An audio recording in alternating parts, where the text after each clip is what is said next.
Cocalico Township Supervisor meeting to order for January 21st. Will everybody please pledge allegiance to the flag?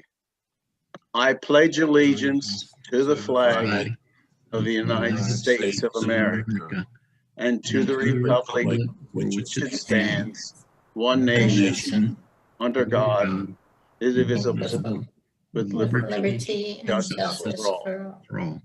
Thank you. I have one announcement. This meeting was advertised in the Lancaster paper on January 10th. We'll continue with a hearing led by Tom Goodman. I don't know if anyone can hear me or not. We can hear you, we can't see you.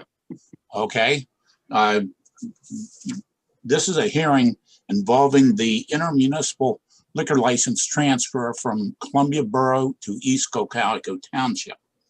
Redner's at 1304 North Reading Road, Stevens, Pennsylvania, is receiving that liquor license pursuant to the Liquor Control Board and their statute.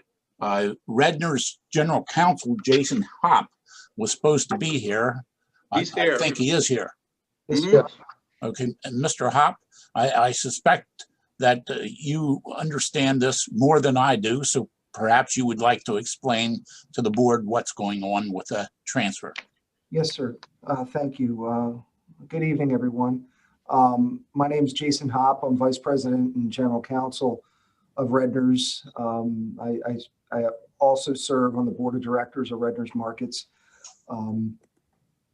This procedure today is required under the Pennsylvania Liquor Code to transfer a liquor license within a county. You can't transfer licenses from one county to another, but if you seek to transfer a liquor license from one municipality in Lancaster County to another, the receiving county's Board of Supervisors would need to have a hearing, which is required under the Liquor Code, and hear evidence, which is what I'm here to present today, and make a ruling based upon that evidence. If you would like me to continue, Mr. Goodman, I can put on my evidence at this time, which is just my testimony. Sure. All right, thank you. Again, we're here because Redner's is seeking to receive a liquor license and utilize it at our convenience store in East Cocalico Township. A little bit of history here. And I apologize if you know how long we've been here, but we're proud to say we've been in East Cocalico since 1973. This is a very special store to us. Redner's has 44 grocery stores and 17 convenience stores and quick shops in Pennsylvania, Maryland, and Delaware. We're headquartered in your next door neighbor, Berks County in Blandon, which is where I am right now. But what's special about our East Cocalico store, which in our vernacular, we call it Reamstown. I know it's not Reamstown, it's East Cocalico, but we call it Reamstown. This is the first store we actually built from the ground up in our company's history back in 1973. My wife's grandfather, Earl Redner, founded the company with his wife, Mary. My wife in a stroller would be taking grocery shopping at this store when it was still a grocery store, and before we subdivided it, so to speak, and half of it is now an antique store and the other half is a convenience store. And we did that when we opened our grocery store in Effort Borough in the mid-90s. But we take great pride in this store, and we've been part of your community since 1973. I myself live in Lower Heidelberg Township, not that far from that location, in Berks County. If you've driven by the store, you can tell it's gotten a lot of work recently. We've put in $1.3 million in the last year to upgrade the store to make it more user-friendly and to give more offerings to the people of your township and people passing through. And this, the liquor license that we're seeking here is just to create added convenience for your residents. And let me just try to explain how we operate our restaurant liquor licenses, because this is a restaurant liquor license. This is no different than basically every bar and tavern in Pennsylvania. Same type of license. Pretty much every grocery store in Pennsylvania that sells beer and wine has the same type of license, a restaurant liquor license. Every Sheetz that sells beer and wine, and I know in your municipality, the Turkey Hill, it's a restaurant liquor license. It's no different.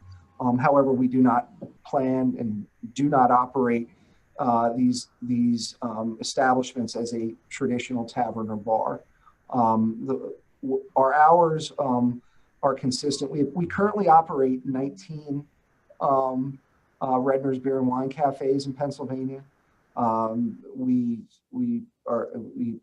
pride ourselves in our consistency in running them and following the regulations throughout the various counties, municipalities in Pennsylvania that we are present in. And we're getting ready to open our 20th, hopefully in the next week, in Nesquehoning Borough in Carbon County. But the way we operate is there's a designated area that's required under the liquor code to designate as the licensed area. Within that area is where all the beer and wine is located. We can't, we do not sell liquor, and you can't sell liquor to go. We can only sell bottles of wine and beer. So that the beer and wine is located in the licensed area in the store. There has to be seating for 30. That's required under the code. However, there was a few years ago, Sheetz had a Supreme Court case in Pennsylvania because they did not want to have people drink in their stores, which we would support, by the way. But the Pennsylvania Supreme Court said, no, you can limit it, but you can't eliminate it. So what we do is we basically say, if someone wants to have a drink, it's a 1 beer limit. We don't let anybody drink wine there. But I can tell you from experience, we've been operating these now for approximately 4 years. And we've opened a lot in 4 years. Virtually no one wants to actually drink in the cafes. We have most of our beer and wine cafes are in our grocery stores, but we do have some in our convenience stores also. So this isn't the first. So we're familiar with how customers interact there. But we have to allow it, but we limit it to 1 beer. But again, virtually no one does that. We're also limited to how much we can sell, which is 192 ounces, which layperson's terms in terms of packaging is basically a 15 pack. The reason why you've seen, and probably if you've taken notice, if you drink beer in the last couple of years, you've seen in Pennsylvania less 12 packs and more 15 packs. That's not by chance. That's because the beer manufacturers are changing their packaging because they see how the trends are changing in Pennsylvania, of beer being sold in grocery stores and convenience stores. So basically we're limited to a single transaction of 192 ounces, like a 15 pack, approximately, and 3,000 milliliters of wine, which is 4 of the traditional bottles of wine, or the 2 bigger bottles of wine. There's generally not a lot. We offer some wine for sale in our convenience stores, but there's not a lot of purchases of that. But we do offer it for convenience for your residents. Everyone that works in the cafe has to be RAMP certified. RAMP certified is a state-run entity that ensures that the people that are selling and carding alcohol are following responsible alcohol management programs, which is hence the word RAMP. And all of our employees that work in the store will be ramp certified.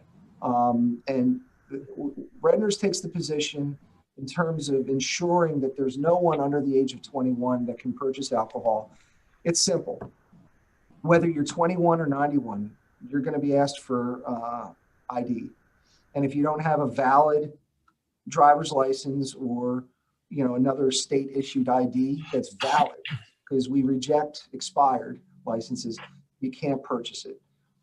There's an electronic device there. It doesn't save the data, but it scans it to make it easier for the cashier. Green means good, they're over 21. Red means there's not. And that's how that process works. Our hours, our operational hours are from 9 a.m. to 10 p.m. Sunday through Saturday. Again, this is a restaurant liquor license. We could be open, and we're not anywhere, would never do so, till 2 a.m. because again, it's the same license as a local bar or tavern. And on Sundays, you can't open before 9, which we don't do anyway. Again, so our hours would be 9 a.m. to 10 p.m. Because we have been part of your community for so long, since 1973, I mean, it is our vested interest to ensure the responsible sale of alcohol in your community. We're doing this because we're putting in a lot of money into this store to make it top shelf for everyone in East Cocalico, to be a flagship type convenience store. And I think if you've been in there, you see how it's changed dramatically, and we're very proud of it. And we feel that we need to offer this convenience by requesting this liquor license to stay competitive, because other competitors such as the local Turkey Hill are getting a license also.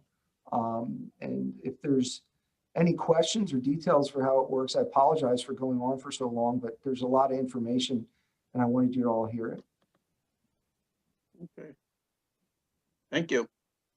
Does anyone have any questions? Doesn't look like it. If not, I guess consider voting on the ordinance. Okay. The ordinance 2020-101, motion to adopt ordinance 2020-01 to approve the intermunicipal transfer of the restaurant liquor license previously held by Dietz Cafe located in Columbia, PA, to the Redner's Market located in Stevens, PA. That's a motion. I'll make that motion. I will second that, Alan. Any comments or questions? Is that open for the public? Yeah. Hang on, June would like to ask a question. June, come on up.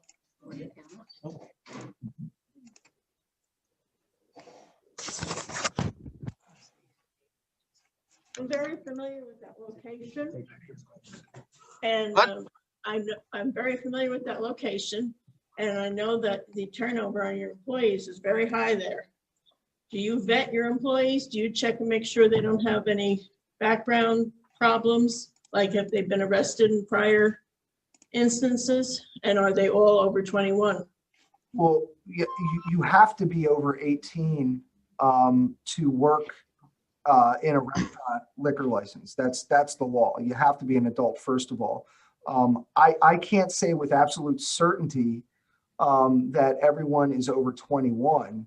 I can say it's extremely likely that they are, because I wouldn't want to misrepresent something to you without knowing off the top of my head, and I don't. I can just tell you that they have to be an adult to work there, and they very, very likely are over the age of 21. The manager of the convenience store, which is then also the manager of the restaurant cafe, because that person then goes through a regulatory approval process with the Pennsylvania Liquor Control Board. That person has a background check. We obviously background check our managers. We do not background check our hourly employees unless someone brings to our attention an issue that they believe that this person has committed crimes. We do ask all, which is consistent in the industry. Traditionally, hourly employees in most retail do not go through background checks. The management does. However, we do ask if they say no, and we determine that and we receive evidence that they have a criminal record and misrepresented to us, they're terminated immediately. Because one of the, I'm very proud to say we're an honorable company, and we pay our bills on time and we follow the law, and we respect our communities. So everyone is RAMP certified. As I testified earlier, they have to go through a process that they're approved by a state agency to be able to sell alcohol. That's not required to do so in general, but we go through it and have that done. Okay, don't they have to be over 21 to run the cash register, to sell liquor or sell wine or beer? Without looking at the regulations, I don't believe that's required as a matter of law, because the irony of the situation is you can have someone in your local tavern under the age of 21 who's your server go behind the bar, fill up your glass of beer and give it to you, and they're not 21. That's not uncommon to have servers in bars under 21. But but that's again, not what you're doing here. excuse me, ma'am? That's not what you're doing, though. You're not serving people Well, wine. no, or I would think serving would even require a higher standard of care. Here, what we're doing is we have state vetted managers that oversees everything. I can't, because when you say turnover in the convenience store industry is high throughout. And I mean, it wouldn't be uncommon at a Sheetz to be 20% turnover in a year. And we would be consistent with that at individual stores. Now the pandemic, it's slowed down. But every employee that is working there will be an adult, and will be asked when they're hired, do they have a criminal record? All our management staff will have a criminal background check, and that manager has a criminal background check by the state. That's as good an answer as I can give you today with the information I have in front of me. Don't you think we should know the answers to that before this is approved? Well, I believe I gave all the material information I can. I don't think whether or not the current employee roster, which can change tomorrow, Yes. that every single person is over the age of 21, is materially relevant to whether this license transfer would negatively impact the health, morals, and welfare of your community. We've been in your community since 1973. We've just invested $1.3 million in your community. The employees that work in that store are our owners. Our employees own 47% of our company. It is our duty to make sure that we do everything possible that for the residents of East Cocalico Township have responsible retail partners in your community. Mr. Goodman, do you have the answers to any of these questions I'm asking? No, I don't. But I agree with Mr. Hop. It's not really, the question is whether they're complying with the law, not Right. with whether they're over 21. Well, that's what I'm asking. Are they checking the employees before they are in the situation where they cannot perform to sell this beer? Which seems to me said that they do check with the employees to make sure they're over age 18, which qualifies as an adult Right, under but Pennsylvania law. they don't check to make sure that they don't have a criminal record other than to ask them. I'm not sure that they're required to. Otherwise, they wouldn't be allowed to sell beer and wine. Well, that's why I'm asking that question.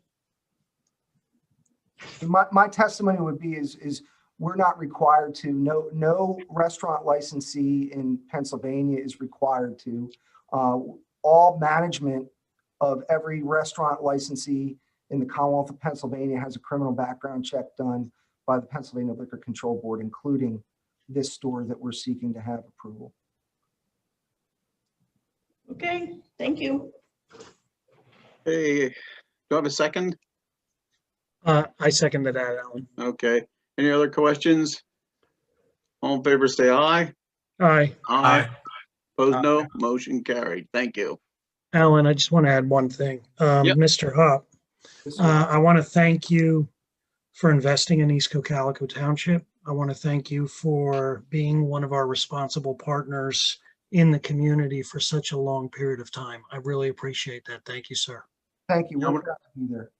I'm going to thank you too, because I had 3 sons that worked for you already. They're in their 40s now, though. Thank you. Okay. Thank you. It's okay. I'm going to sign off now if you need me for any, if you don't need me for anything else. Okay, you can sign off. Thank you. Thank you. Have a good day. Want to make an announcement. The board had an executive session on Wednesday, January 13th for personnel matters. Next thing on agenda, a couple weeks ago, we got a resignation for one of our officers. Roger Kreischer is going to retire at the end of the month. I think the chief would like to add to that. Chief, do you Yes, want if I to? may. Yep. Yes, please. So I wrote a little bit here. Pardon me for reading, but I want to try and cover everything. So Officer Kreischer began his career in January of 1994. He's been a vital part of the department, honorably serving the citizens of East Cocalico for 27 years. Although I could talk of many accomplishments throughout his long career, one of the ways I can best describe Officer Kreischer was by speaking about his MCSAP, or the Motor Carrier Safety Assistance Program, and the fact that he has done that since 2007.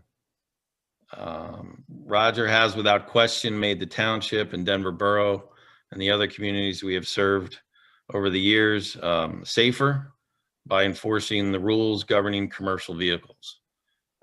We can all say that we felt a little bit safer with the trucks that were getting inspected and the other commercial type vehicles that he was checking on. So I have a couple of the stats that he gave me. He was very good at keeping stats. So since 2007, he performed 634 level 1 inspections. And I apologize, but I didn't check with him what the different levels are, but he did 634 level 1, 572 level 2, 540 level 3. Over that time frame, he placed 612 vehicles out of service. That means that there was something mechanically wrong with the vehicle. He placed 274 drivers out of service. That means something was wrong with either the logbook or whatever it may have been. The citations issued as a result of the MCSAP program was 2,067.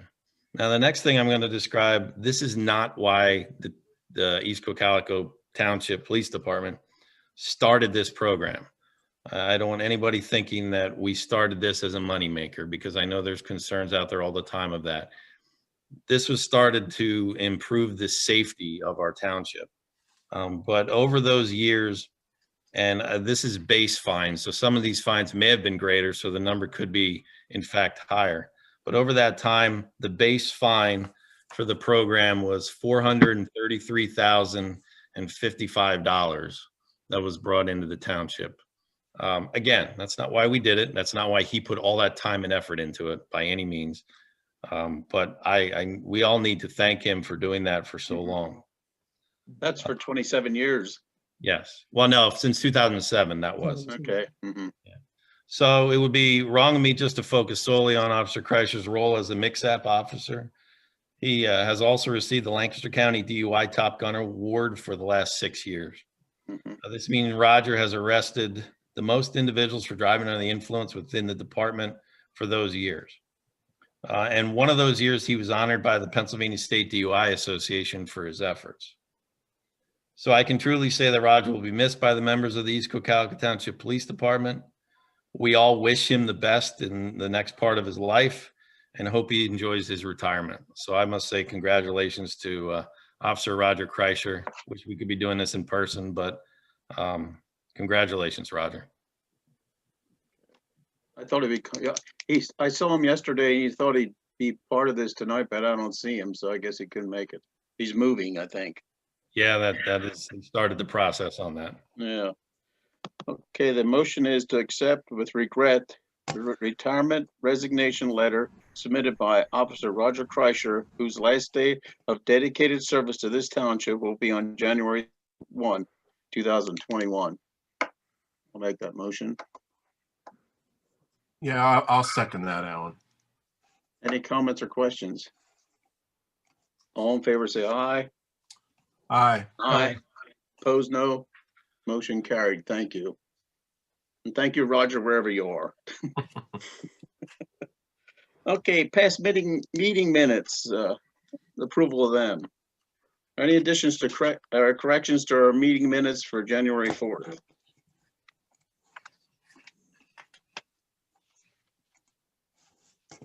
I did not have any. No, I'm good, Alan. You good, RC? Yes, I didn't have any corrections or Okay, changes. okay. Motion made to approve the Monday, January 4th Board of Supervisor meeting minutes as presented. I'll make that motion. I will second. Oh, go ahead, Jeff. I'll second it. Okay, any comments or questions? All in favor, say aye. Aye. Aye. Opposed, no. Motion carried. Thank you. Action item ordinance 2021-02. Do you want to just explain this, Penny? Or Yeah, not? mute here. Yep. So actually, the solicitor is here to do that. Do you want to do that, Tom, please? Sure.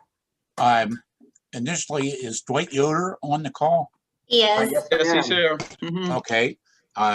Dwight is able to explain it better than I can, but I'm going to note for the record that we have advertised this ordinance in accordance with the requirements of the PMPC on January 7, January 14, 2021.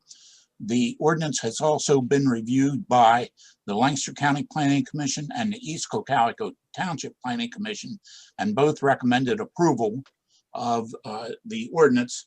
And in essence, the ordinance permits farm occupations on farms in the commercial zoning district and conservation zoning district, as well as the agricultural zoning district. And that's subject to a special exception in compliance with the criteria listed in the ordinance. I'll turn this over to Dwight. All right, thank you, Mr. Goodman, and good evening, supervisors. Good to see you again, even though we're Zooming. I was looking back through my notes, just getting ready for this evening, and I noted that on October 4th, 2019, Jordan, Rachel, and I met with Tony and Brent at the township office to talk about what options they might have. And it just seems like over the last 18 months, it's been quite a whirlwind. So I know the supervisors are familiar with what's being proposed because we went to a number of township meetings before actually submitting this text amendment to get your feedback. So I don't want to beat a dead horse, but I know this is the public hearing. So I'll just quickly summarize, and then I know Jordan and Rachel are available as well, and they may have a few comments. But basically, the property that's at issue here is a 72-acre parcel that's split lot zoned, which means a portion of it is in the commercial district, a portion of it's in the agricultural district, and the portion that's in the commercial district has the existing homestead, which is the house and the barns and some of the ag buildings. Jordan and Rachel are fifth generation farmers that own the property. They live there with their family. They farm the property. But as is not unusual in Lancaster County, a number of the buildings that had been used for animals in the past are no longer being used. And so they're vacant and they're empty, and some of them are deteriorating. And we know that it costs money to keep a farm going and to make it a viable farm. So there's always talk about how you can bring in some extra income. And ordinances across Lancaster County often will have what are called farm occupations, which allow farmers to engage in some additional limited occupations to bring in some income to keep the farm going. These occupations are pretty much across the board very limited in scope. They usually are limited in the square footage. They usually require that the owner or operator of the farm occupation live on the property. They limit the number of employees, and oftentimes they'll require additional review through, in this case, a special exception, which means Jordan and Rachel would need to go to the zoning hearing board for them to review this and approve it.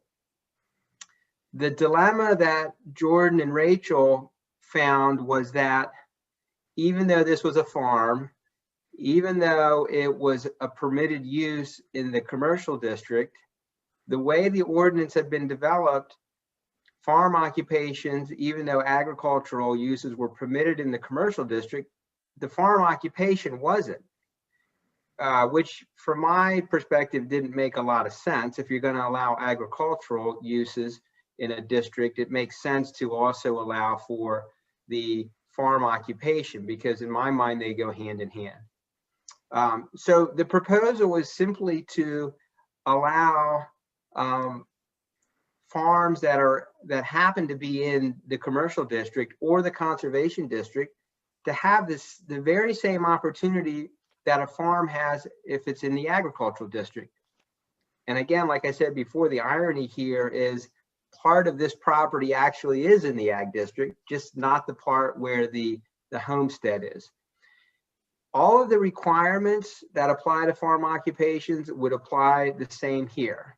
That, just to summarize, that means they can't use more than 4,000 square feet. They can't have more than, I think it's 4 employees. I don't think they're going to have any employees, as I understand it. I think, you know, Rachel's going to be kind of running this. And those requirements we would have to demonstrate and show that we meet to the zoning hearing board. So Jordan and Rachel, do you want to add anything here to the summary?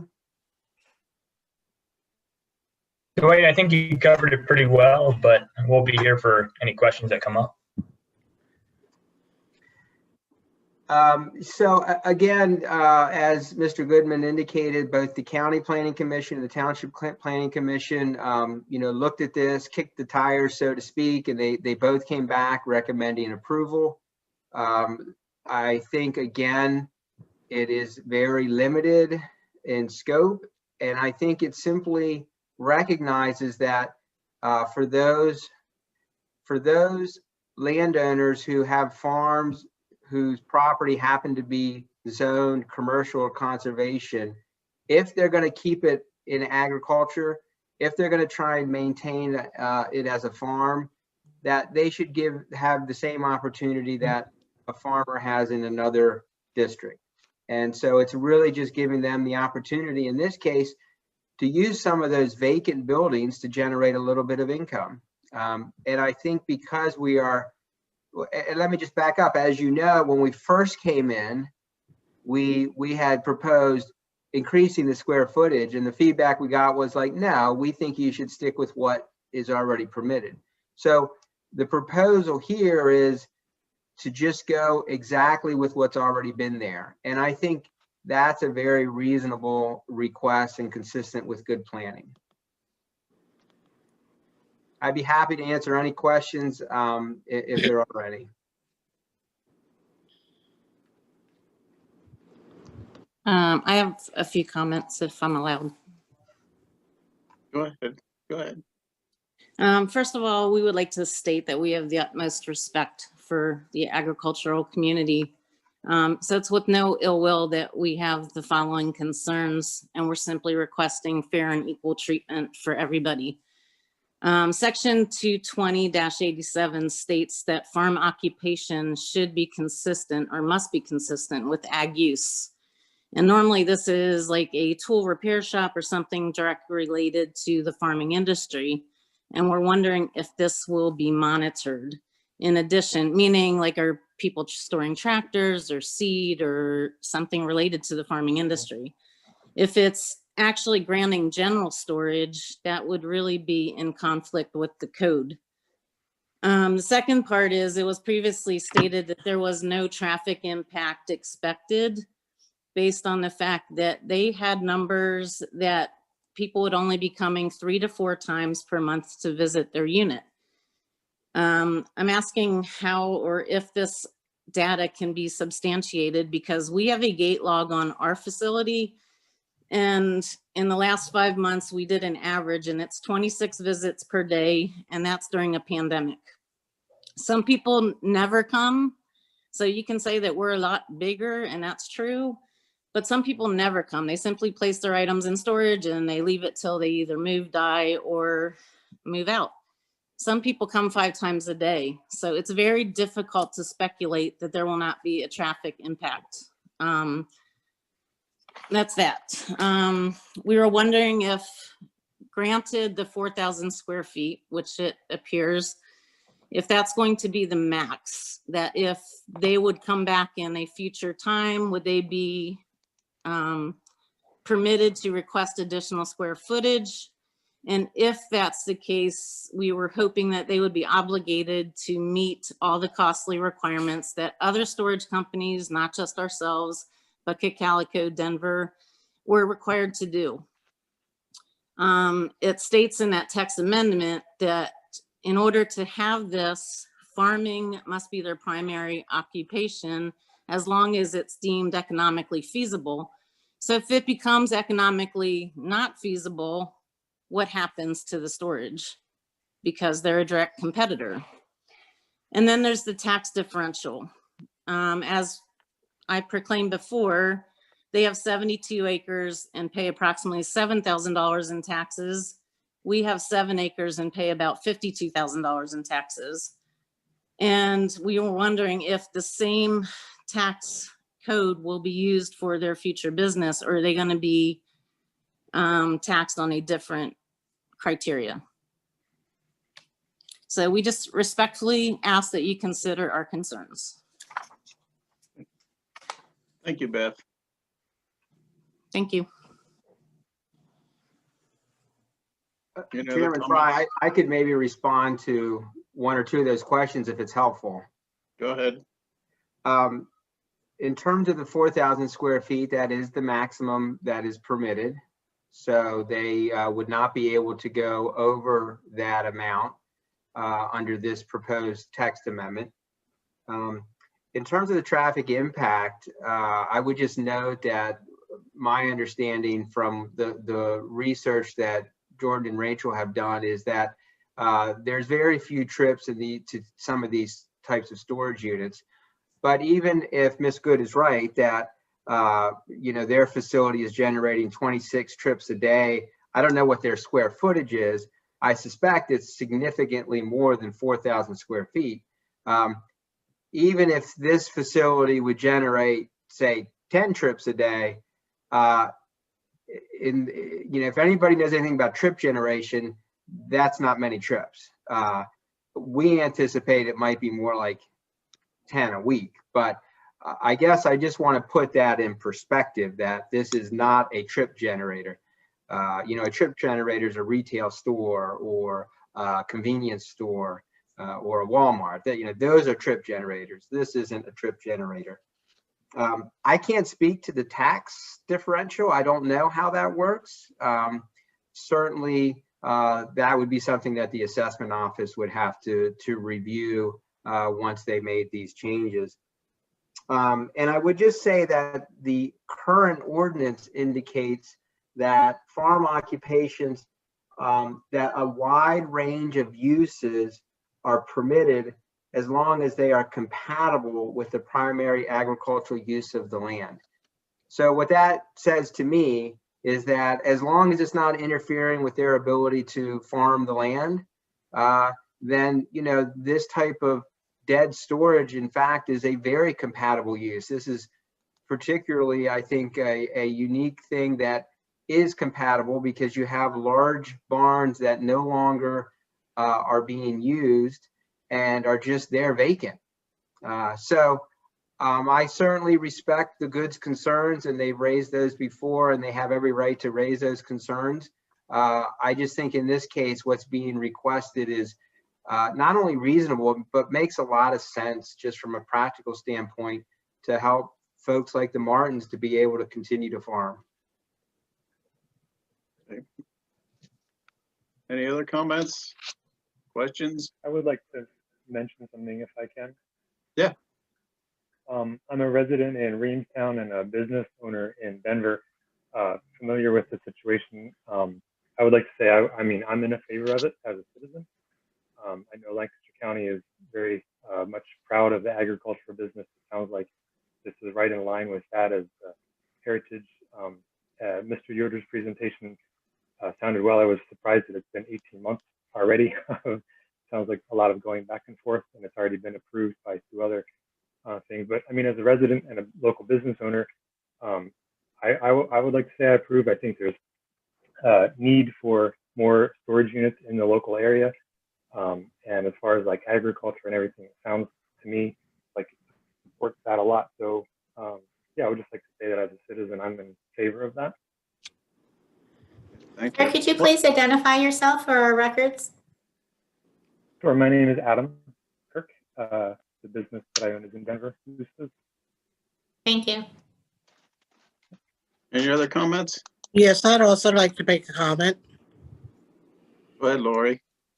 My name's Lorraine. That's okay. My name's Lorraine Pope. I live at 80 Cocalico Creek Road in Stevens. My husband and I live right across the creek from Jordan and Rachel Lawton. Our backyard faces their house and barn. Just want to say that we're in total support of their project. It's the same right any other farmer in our township would have, and it supports agriculture. Thank you. Thank you. Any other comments? Yes, my name is John Stout. I'm also a resident. I live on South Reamstown Road, so the property is actually behind my house. I would just like to say that I agree, and mainly that that I think having that ability to do supplemental income and able to keep the agriculture, which Lancaster County is known for, as well as I believe you said they're a 5th generation farmer. And in order to keep that in the family and to keep farming, if they need to do something and it seems like it makes sense and they're using old buildings, I don't see why there would be any issue other than maybe others could be threatened by the competition. That's only the thing I sense here. So I would just like to say that I support, and I think it's a way to keep farms within families, which is kind of a dying industry sometimes in our future. So I would just like to say I support. Thank you, John. Any other comments? Yeah, I guess, Alan, I might as well put my 2 cents in. I've commented on this frequently in the last 12 plus months as well. One of the keys to the thought process that I put in here is that a good portion of the farm is zoned ag. And, you know, under that idea, why shouldn't the Martins have the same ability as anybody else that has ag land and a farming business in the township? I'd also like to comment on the idea that farms just serve farmers in Lancaster County. You know, there's all kinds of on-farm businesses, sharpening businesses, fixing certain pieces of equipment, small equipment. And, you know, if a non-farmer comes in the driveway, those people are still accommodated. It's an accepted practice throughout Lancaster County that idea is acknowledged. It's acknowledged by the Lancaster County Farm Preservation Board to have these kind of situations in place to add income to the farms. So, I think when all the facts were known here, it's kind of a no-brainer that the Martins be afforded these same ideas that everybody else, every other farmer in the township would. So, I'm supporting the idea that they're trying to put this in place.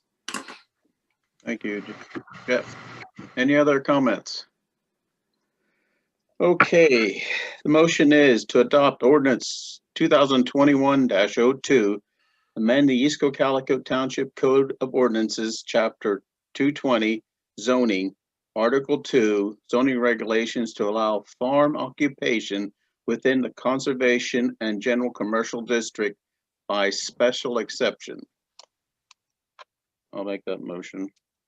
I will second that, Alan. Any other comments or questions? All in favor, say aye. Aye. Aye. Opposed, no. Motion carried. Thank you. Thank you, everybody, for your comments. Thank you, Mr. Chairman. Thank you. Thank you. We're moving on to land planning. Casey. All right. I'm Casey Kirshner representing Becker Engineering tonight. Relatively easy agenda. Shouldn't take us terribly long tonight. The first item on that agenda is Wabash Landing Phase 2. As most of you probably recall, Wabash Landing Phase 1 is currently being built. Phase 2 happens to be on the other side of the property along Stevens Road. Phase 2 includes 84 dwellings, some HOP work there along Stevens Road. They are moving along with their revised submission to the township, which we had reviewed and sent a couple letters prior. They recently received a DEP acknowledgement approval of the sewage facilities postcard exemption. That all being said, their date of action time is up today, actually. So therefore, the Board of Supervisors need to consider accepting a time extension for that project. Our recommended motion would be to accept the time extension offer as submitted by the applicant's consultant dated January 6th, 2021, which will extend the deadline for action on the Wabash Landing Phase 2 final plan subdivision and land development plan until March 22nd, 2021. Anybody here representing that plan? Nope. Okay. Who wants to make that motion? RC, you got to turn your mic on. Oh, sorry. I'll make that motion. Okay. I'll second it. Any comments or questions? All in favor, say aye. Aye. Opposed, no. Motion carried. Thank you. Okay, the next item on your in your packets is Stony Point Phase 2. Throughout recent discussions with Landmark and Tom, we have not proposed a motion for that project. There are some items that Landmark is still buttoning up regarding Parcel A, which is the open space lots, including the 3 basins. So based on discussion with Tom, and if Tom's still on the call, if he wants to jump in and say anything, he may. Based on discussion with Tom and Landmark, there are still some hesitations regarding any future financial security reductions until some additional title searches are done for that lot. Therefore, we are not recommending any financial security reductions at this time. Tom or Tony, do you have anything you would like to add to that? Don't look like Casey, no, not on my end. So moving forward, that's why that one was on the agenda, but since that time, we've had that correspondence. So item B on that list would be 34 School Lane, the Laura residence. This is a small project, stormwater management application. The applicant at 34 School Lane is looking to put in a pool, additional shed, and some rear improvements to their property. As done with all small projects, a stormwater management easement agreement needs to be developed and recorded. Therefore, we would like the board to consider the following motion. That motion would be to authorize the Board of Supervisors to sign the stormwater management easement agreement related to the 34 School Lane Stormwater Management Small Project application as prepared by the township solicitor when executed by the applicant and submitted to the township. Anybody here representing that? Nope. Okay, I'll make that motion. I'll second that, Alan. Any comments or questions? All in favor, say aye. Aye. Opposed, no. Motion carried. Thank you. And the last item on our agenda tonight would be 16 West Kestrel Drive.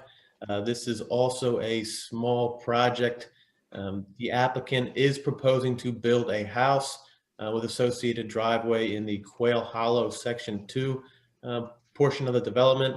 Again, this does qualify as a small project. It is under the 2,000 square feet of impervious threshold. Therefore, it was processed and reviewed by our office and Tony's office. Similar to the last one, our motion, our recommended motion would be for the board to, our motion would be to authorize the Board of Supervisors to sign the stormwater management easement agreement related to the 16 West Kestrel Drive Stormwater Management Small Project application as prepared by the township solicitor when executed by the applicant and submitted to the township. Okay. Looking for somebody to make that motion. I'll make that motion. I'll second that, Alan. Any comments or questions? All in favor, say aye. Aye. Aye. Opposed, no. Motion carried. Thank you. Yep, and if there are no other questions, I'm probably gonna head out of this meeting. Okay. Thank you with Thank everybody you, else. Casey. All right, enjoy your night. You too. Thank you. Haller Enterprise. We have a proposal for, you wanna, Sure. So this is our standard preventative maintenance proposal that we get every year from them to do our cleanings, change our filters. This is for our HVAC system. This year's price is $1,557 to do that. Last year was $1,483. So it's a slight increase of $74. So if I can have a motion to accept that. the motion would be to accept the Haller Enterprise preventative maintenance proposal for 2021 in the amount of $1,557. I'll make the motion. Need a second? I'll second that, Alan. Okay, any comments or questions? All in favor, say aye. Aye. Aye. Aye. Opposed, no. Motion carried. Thank you.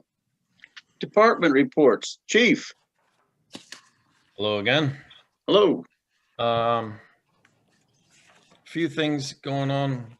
The end of the year numbers were tabulated. So in 2020, we had 7,642 calls for service compared to 8,761 in 2019. So it's about 1,100 less. Reportable crashes were down from 209 to 142. Non-reportable crashes were down just slightly. Traffic citations were down approximately 150. Traffic warnings were down significantly. Parking tickets were relatively the same. DUIs were 19 less. And DUI crashes, actually, there was 5 more DUI crashes in 2020. So I would say probably the obvious factor in all that is COVID. We have to keep in mind that we did change our record system within that time frame. So I'm not sure that may not have a little bit of an effect, but I don't think that would have significantly changed anything. So we can say that COVID actually had an effect on things, people staying home, which we all know about. So I won't continue with that. I'm hoping to present to you at the next township meeting the names of 2 officers to be hired as conditional officers. We'll give them an offer. The background checks are almost complete, so we should be able to do that relatively soon. If we are able to do that and we are able to hire them, well, that will bring us up to the complement of 16. We did gain one recently, but now with Officer Kreischer's retirement, which is well deserved, we're going to go back down one. So hopefully we can get them hired relatively quickly. The promotional process is in progress for 2 sergeants. Hopefully I will have 2 names to offer to you at the next township meeting on that also. And finally, Penny, Brent, and I talked in reference to radios for the township trucks. What I'm going to do, and in the process of doing now, is we're going to give 4 of the older radios, the BK radios, to the road crew so they can each have one. They need to be cleared of the channels that are on them now. And I already made contact with Lancaster County Radio to do that. And they have submitted the paperwork to Be Moyer Radio for the public works channels to be put into those radios. So I believe the radios are going to Be Moyer, which is up in Palmyra. They're going to be taken by Sergeant Projan there tomorrow. Their turnaround should be pretty quick for only 4 radios. So hopefully sometime next week I can give the radios and their chargers to the road crew. So it didn't really affect us that much. The radios, because of the new Motorola's, aren't being used as much as they were, so we can do without the 4 older BK radios. And unless someone has questions, that's my report. I want to thank you for doing that for the road crew. Yeah, Derek, I wanted to add to that too. I wanted to, thank you and appreciate the offer and letting us have those as well. Yep, absolutely. And they'll actually all have hand mics on them, so they'll be a little bit easier to use. You won't be grabbing for the actual radio itself when you're in the truck or whatever. So it'll just be like using a regular in-car radio. Very good. Thanks again. Yep. I got 2 questions for the chief. Go ahead. Is there going to be an officer taking officer, over for I can't think of his name now. Kreischer? You mean Yes. on the MixApp program? Yeah. I hope so, but I am well aware that to get an officer into that program is very difficult. We were lucky when Officer Kreischer got into the program. So I know there's a number of neighboring departments that have been trying. COVID kind of threw a monkey wrench into all that, but first of all, I have to have the interest by the officer because they have to want to do that kind of thing, crawling around under trucks and that kind of an interesting thing to do. But I'm hoping somebody will, and I'm hoping there'll be an opportunity for that training when it comes around. Okay, I just thought because of our location would be a good area. Oh to yeah, have one. absolutely. Sentinel, the radios, are they going to have the East Cocalico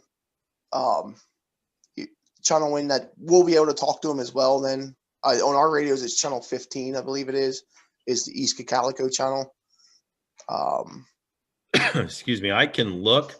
I know they're programming 4 channels into that, but I don't have it. It's in my office at work, so okay. I will look at that tomorrow. But if I can ask B Moore to do that, I don't know that code plug will have a problem being put in there. So it's just a way that maybe we'd be able to communicate, because right now, since we switched and they're in the old ones, before we were able to call on the radio for them, and now we have to, didn't know if it's able to do that or not. Yeah, if it's on the list and it's within that, they call them code plugs, whatever that means, then okay, then I will have them do that. So all right, cool, thank you. Yep. Okay. Any other questions of the chief? Yes, Chief. Was it you I saw in the middle of 272 this afternoon with a tractor trailer? It was. That happens to be my pet peeve. Mine too. We have it quite a bit, and I do not blame the businesses whatsoever along there. But he was going into a local restaurant to pick up his lunch. So we had a chat. I don't think he's going to do it again, but I explained the safety issues. If somebody's trying to turn in or pull out with a 18-wheeler sitting in the middle of 272, it's not good for anybody. So I have a feeling he probably won't do it again. Thank you, Chief. It's probably never a smart idea to be stopping in the middle turn lane on a highway like that. No. No, not at all. Mm-mm. Okay. All right. Okay, thank you, Chief. Tony, zoning officer. Yes, good evening, everybody. You should have a copy of my report. This has a little bit more to it. I'll keep it short and sweet, but the last page of the report gives you my year-end numbers. But I'll start with we had 21 applications for the month, 24 permits issued, 11 in review, 15 for pickup. We did have 3 new single-family dwelling units permitted in that time period. 14 certificates of occupancy were issued, 9 false alarm violations. I did have 1 case in December, zoning hearing board case. Fox's Siding was seeking some variances for some properties on North Reamstown Road, 92 and 94 North Reamstown Road. They were seeking variances for driveway location, driveway setbacks, parking areas, and also building setback. That decision came back as denied. And we did have 1 case for January. Mr. Jonathan Bowl was seeking a special exception under 22134, substitution or replacement of a non-conforming use. The gentleman is looking to purchase 20 North Ridge Road in our township. It's up near Reinhold's, near my place. You may remember it. I believe Mr. Enck has a detailing shop. It used to be an auto body shop back in the day. This gentleman is looking to purchase it and replace it with a printing shop. And basically not your normal printing shop, but a printing shop that prints on fabric for the textile industries. And they do that, and it's all an e-commerce type business. So you won't have people coming and going to that location except maybe to pick up, deliveries of product like Amazon and UPS and USPS. But anyway, that decision came back as granted, and they'll move forward with that. I do have, it's not on your paperwork there, but I do have 3 cases for February, and I'll have those on my next report. So zoning hearing board's very busy these days. And I'll skip to the last page and give you some year-end numbers for the township. We broke it out into commercial, ag, and residential. Under the commercial zone, well, just to start off, we did a total of 359 permits for the year. 71 of those permits were in the commercial district for commercial businesses, renovations, that type of thing. 284 were in the residential section. Under the commercial, the total costs related to those permits came in at $9,758,199. In the residential section, with those 284 permits, permit totals on that came to $11,700,000 and change, bringing a total to $21,694,103.45 in accrued costs on permitting. So the people in this community, commercial and residential, obviously are investing heavily in East Cocalico Township. It's growing slow and steady, which is a good thing. Commercial businesses are always welcome here in the township because they help employ people and help us pay taxes. And if anybody would like copies of that paperwork, I could certainly make that available. And if you have any questions, I'll be happy to answer them. Chad. Yes, hang on. Hey, Tony, this is Doug Macklin. Yes, Doug. Hey, got a question for you. Yes. You had mentioned at a meeting, I think it was in December, that Shady Grove submitted a stormwater management plan to the township on December the 4th of last year. Yes, sir. Where do we stand with that plan?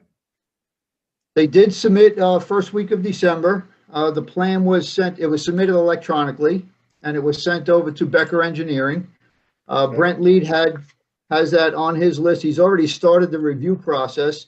In fact, we received all their payments for the stormwater management plan, their fees and whatnot, just last week with hard copies of that exact plan. And it's funny you mentioned it, Doug, because we have a site meeting scheduled tomorrow at Shady Grove at 10 a.m. So we'll be out there to go over the actual plan with their engineer, the owners, the Conservation District will be there also. So that's where we stand. Okay, thank you, Tony. I appreciate it. You're welcome, Doug. Any other questions of Tony? Thank you, Tony. Moving on You're to welcome. Roadmaster. Huh? You're welcome. Thank you. Thank you. Roadmaster, Good evening. good evening. All right, I'm gonna go over my report and then I'll take questions afterwards. January 2021, repairing signs is needing, generating list of signs that need fixed, straightened, or updated. Fixed stop signs and posts at the corner of Lausch and Reamstown Road. Officer called this in, notified me that they were hit. So I sent a crew out to take care of that. Also talked with the homeowner on the corner, kind of letting them know our plan as well. Replaced Willett and Heron street name signs at the intersection in Quail Hollow development. Fixed sign on Holtzman Road along with a stop sign that was hit. Working on getting new signs made for the locations when entering East Cocalico Township. There's 25 or 24 of these that we have out in the township, and we are waiting on proof examples and waiting for waiting to see the final proof to approve, get the board to approve that as well. Roadside mowing with the boom mower has started, resumed on Wednesday, January 6th for the last round of this year with the New Holland tractor. We'll continue this as weather permits us and allows us to do so. This will take care of some of the overhung tree limbs and branches over the roadways. Allow a crew member to follow behind to clean up small sticks and debris that fall once being cut. Also, it allows them to put out road work areas, signs out in front and behind the tractor. Helps with traffic control and also helps blow off the roadways as well. December 30th, 2020, we had a bunch of scrap metal laying around the yard at the shop. Signs, basically bent up signs. So took that to the scrap yard for funds and turned that into the office. Trying to clean up the shop area as much as we can, try to get organized and kind of make it our own out there. Winter season obviously in full effect. Make sure the supplies are stocked and ready to go for the winter maintenance. Order salt from American Rock Salt when needed. Check over trucks on a weekly basis, fluid levels, grease components, clean interiors as needed. Washing the big trucks and the equipment after the use of either pushing salt up or salt and or plowing use. Implemented COVID-19 procedures on December 1st, 2020. This will remain for the winter and be reevaluated in the spring of 2021. Have had multiple crew members off due to COVID-19 exposure and got tested, not able to return to work until a negative result was shown. Monday, December 28th, 2020, a fence was set up at the designated area for Christmas tree drop off at the Woody Waste site. Have sent the crew out twice so far, January 4th and January 13th, to chip these trees up and allow more area for the residents to continue dumping. 112 trees were counted on January 4th and 101 trees were counted on January 13th. It's about halfway full. So within a week or so, we should be going back down there or going back there to take care of that as well. Monday, January 4th, 2021, backhoe was sent to 500 Mones Hill Road to dig out a trench and clean up around the pipe crossings at 2 locations. This was brought to our attention by a resident on that street. Had half a day, sent a backhoe up there and they cleaned out that area. And then I actually got in contact with the homeowner and resident that voiced their opinion or concern at this location. So after speaking with them and Tony as well on this issue, I sent another crew up there today to do a little more work and clean this area up a longer run and hopefully eliminate a lot of the issue going on up there. Basically what was happening was the water was building up on the side of the road, running across the road, causing ice issues. And so the pedestrians and traffic won't be affected as much, hopefully, with the water running next to the roadway. Brent, I just want to say we did hear from that resident. They are ecstatic with the work that your crew did. So hats off to everybody. Yeah, we Appreciate that. they sent that email this afternoon, and I appreciate that. 58 Hayloft Road, Denver. Penny, I think you might have some pictures for that. I do. That I sent you. I'll get started on that a little bit. Sunday, January 17th, a resident put in an email out saying that she has 3 kids at this close residency there. And there's 4 culverts on Muddy Creek Road that have no fall protection around them. The drop off substantial around these 4 locations. And her concern is with the kids playing there, we don't have anything around them to basically prevent anybody from looking over the edge and falling over to the culvert itself. So first thing Monday morning, I sent a crew out with a 4-foot snow fence with stakes and put around these locations to basically as a temporary solution until something more permanent is fixed or more permanent thing is designed and installed. You have the pictures? I'm looking for it. Okay. I didn't open that up. So continue. Okay. We'll come back to that. And Roadmaster completed the following on January 5th, 2021. LTAP Stormwater Facility Maintenance Webinar certificate was saved, awarded, and printed out. January 6th, LTAP Pavement Markings Applications and Maintenance certificate was saved, awarded, and printed out. January 19th, 2021, LTAP Winter Maintenance Course. This was a 4-hour seminar. Certificate was saved, awarded, and printed out. And then yesterday, January 20th, 21, they had a 2-hour PA 1 call seminar, episode 3, that was also completed by the Roadmaster.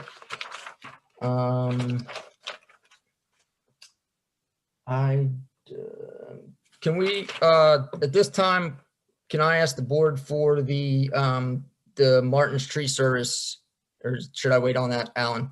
No, we can do it now.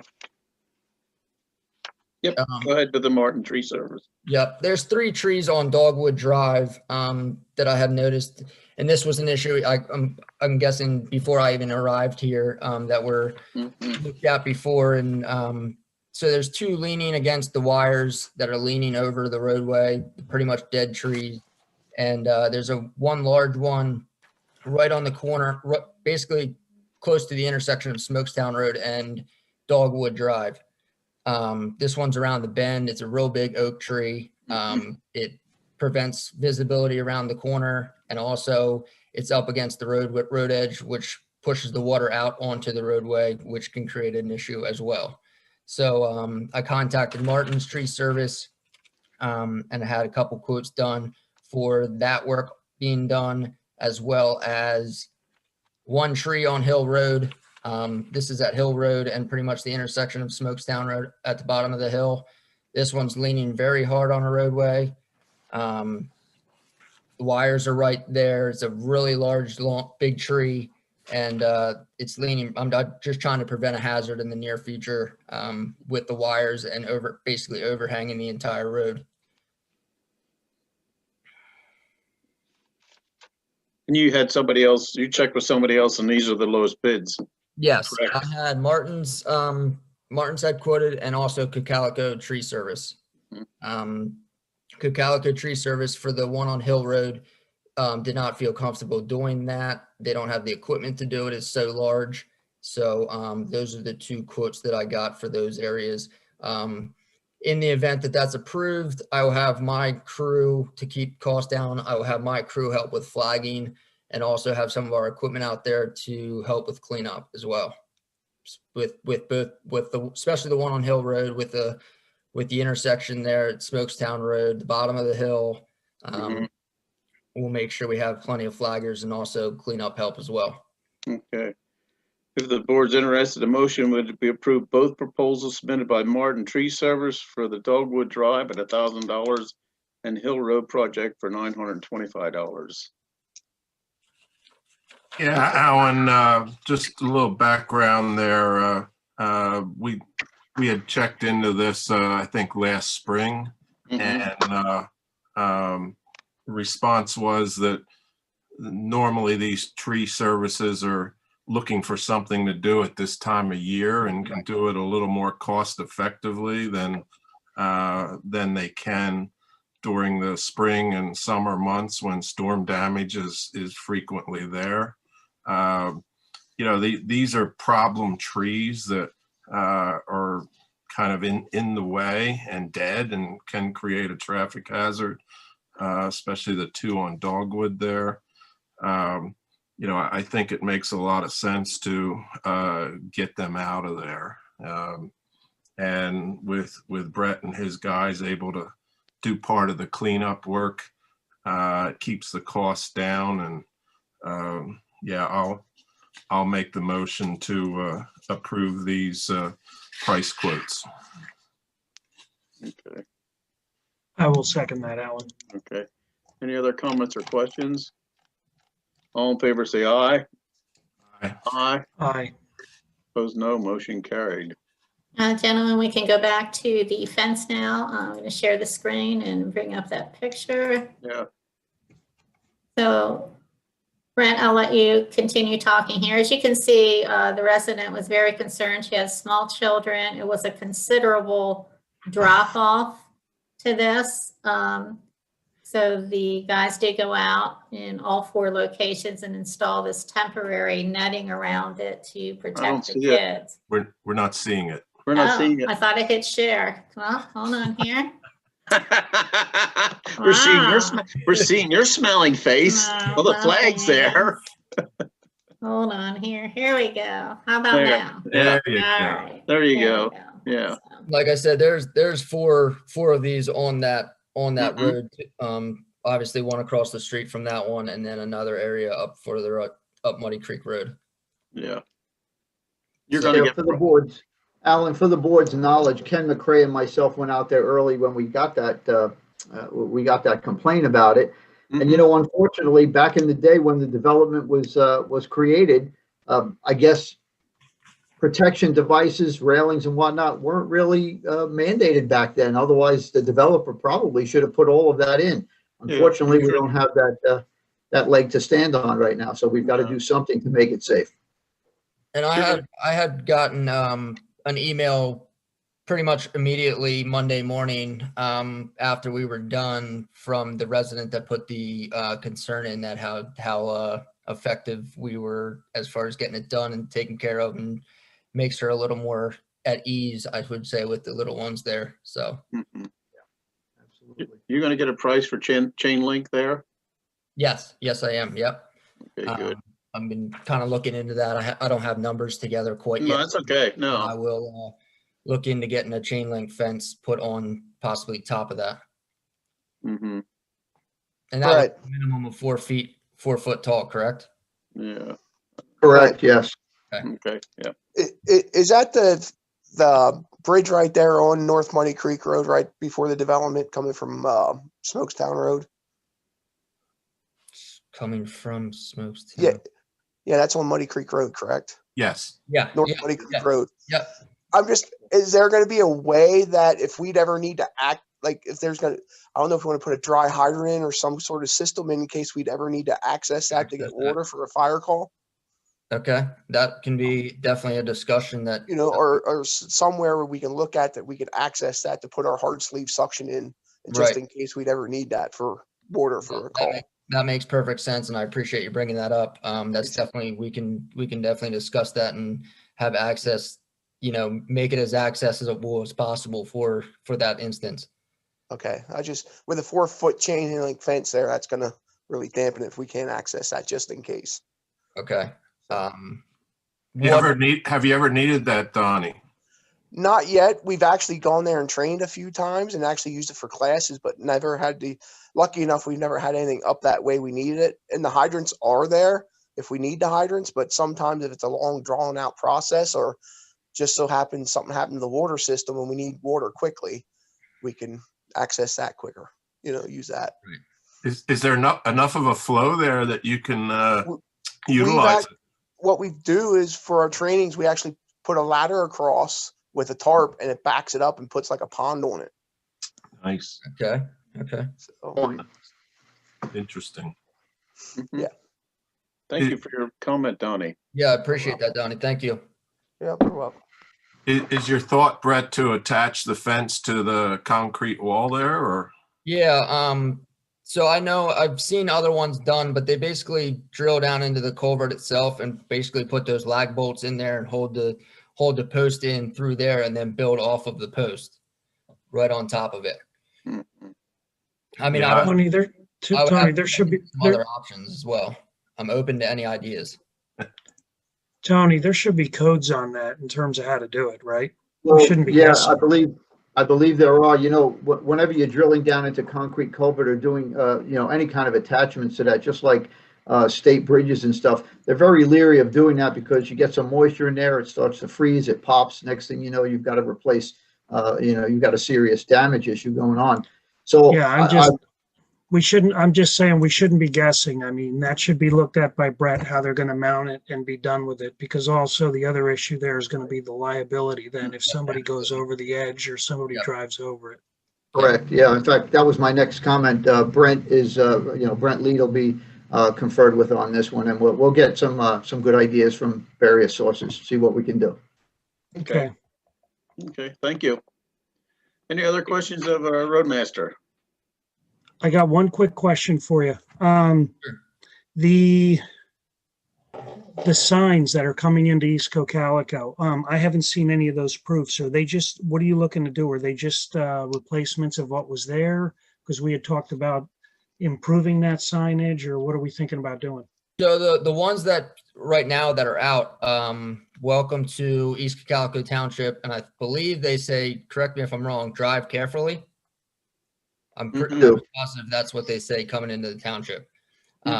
We will replace drive carefully with, in capital letters, community first, with basically the same kind of style sign, reflective sign. Did you guys finalize on size yet? I had the proof that I'm getting back is built with the same size that we Same footprint. What's that? Same footprint then. Yeah. Yep. That's there now. Yep. Okay, we'll take a look at it then. Like I said, Okay. It'll have to be obviously approved before I send it in for actual. Right. Thank you. Yep. No problem. How many of those were there, Brett? There's 24 total. That are out now? That are out now, yes. Okay. Chad? A couple, June and then Doug also. Go ahead, June. Okay. Regarding those signs, I thought we were going to put on there no soliciting. Okay. Can't hear her. I thought they were going to put on those signs, no soliciting. We had somebody come around again the other night trying to sell home improvement. And my husband asked if she had a permit, but I think she thought he meant, do you have a permit to do work? Not that he had a permit to, or that she had a permit to come around at 6 o'clock at night to ask people if they wanted their service. She rang the bell. She didn't just leave a brochure. Okay. Penny, is there something that you could add to this? I think that would be a board decision if you want to put no soliciting on there. I think we already talked about this last year. I know we talked about community first being on there, and welcome to our township, community first. Well, could you check back on the discussions from the meeting, because I'm pretty sure. Oh, well, we have the board right here now. We can get direction from them right now. So it was discussed in a meeting probably October. I think in fairness to June's comments, I think one of the things we need to do first is let's see because if we're going to stick with the same footprint, let's take a look at how that sign looks and how much space we have there. Because June, what we don't want to do is cram it in really small font in such a way that nobody can read it. It may require a separate sign below it. That's what I'm thinking. We may need a separate sign. So let's take a look at what that design looks like that Brett's coming back with. And as soon as I get that proof, I will send that over to you. I've been in talk with our provider this week, and he just has not gotten back from the design team yet. Yep. Pretty sure it was discussed last year what was gonna be put on the sign. Okay. Doug? Yeah, this question is for Brett. Yep. Brett, do you and the highway department's workers drive the township-owned trucks home every night? Doug, that is, we are taking the trucks home at night as of right now. I put COVID procedures together back in December, late November, and my procedure specifically, and this was approved by the board, that we are taking the trucks home. Basically, all my trucks, all my pickups are stocked with, each one of us have our own pickups. We're taking these home. Each one is stocked with hand sanitizer, everything we need for that day, our PPE, and we are wiping the trucks down before and after use at every day. And my main goal there is to, with COVID being what COVID is right now, is to try to keep us as separate as possible. Okay, who gave you permission to do this? I was in talk. I had put this out in I think it was November 17th is when I originally put this out.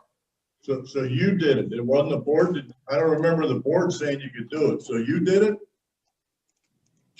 Doug, the board did give permission. It wasn't via vote. It wasn't a public meeting. It's a safety issue that we took care of right away. We've had several of our road crew out with COVID exposure. And we do have a small crew. It is snow season, and we felt that these were the best practices to put in place, and the board did agree with that. All right, then I'll ask, and anybody from the board can answer this. Does the insurance company know that you're using these trucks for personal use? I did get an email from Ann today from Kilmer Insurance. You did contact her. And she has in turn contacted me, so I will be responding to her tomorrow. So what was the nature of that question, Penny? You know, you gave the edict about a year ago that anybody in the township can call a vendor and ask. That's correct. That's correct. That's correct. Yep. Yeah. Yep. So she contacted me today. I'll be getting back in touch with her tomorrow. Her question was, did we know about it? And, you know, I will contact her back. She sent that late today. I'll get back in touch with her tomorrow and let her know that, yes, we are aware of that. And I'll tell her the reasons why that practice was put into place. I gather from what you're saying is you're allowed to use these trucks for personal use. They're not using them for personal use, sir. I beg to differ. You're driving them home. That's personal use. That's personal use. We're in a pandemic situation, Mr. McAuley. Wait, Penny, they have their own trucks. This is personal use. If that truck goes out and gets in an accident, the township's going to be sued. And as a taxpayer, I'm not too happy about that. There's no township around here that does this. And we've never done it. It's never been done in this township. And I understand it's COVID. I understand you're hiding behind that. But again, you know, you're using these trucks for personal use. And I don't think your insurance company allows that. Okay. Your points have been noted, sir. Thank you, Doug. I appreciate it. Okay. Okay, move on to Judy, Financial Administrator. Hello, everybody. Evening. Okay, the first thing I'd like to talk about is the MMO for the police pension plan and how we'd like to fund it for 2021. Last year, every payroll, I did a calculation for the employer portion, for the MMO portion, and made the contribution that way. I spoke with Ron Bittner at Gerard. His suggestion, he said we didn't have to do it that way. His suggestion was to take the MMO and divide it by 10 payments 10 because we know we will get the state aid payment in October, at which time we will pay the balance of what we owe on the MMO. His suggestion was to do it this way to limit market risk. His thoughts were we wouldn't want to, make a payment all at one time, but to spread it over depending if there's fluctuations in the market. So I did a calculation. The MMO this year is $647,189 divided by 10 months. It would be $64,718.90 a month that I would pay. And I wanted the board to give me some direction on that. What's the wish of the board? I think it's the right thing to do right now, because one of the things is making these lump sum payments all at one time. What it actually does is it locks in when that money goes in for the police pension investments. That money's going in at a specific period in time in the market. So what this is going to help us do is actually spread it out over a 12-month period.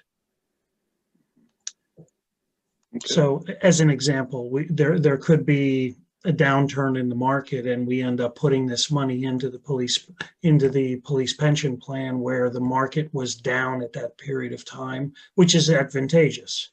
But there's also the flip side of that coin. That money could be getting put in when the market is so high that then the market goes down and it's not advantageous for us. Yeah, makes sense to me. Makes sense to me. Can I ask a question? Yes.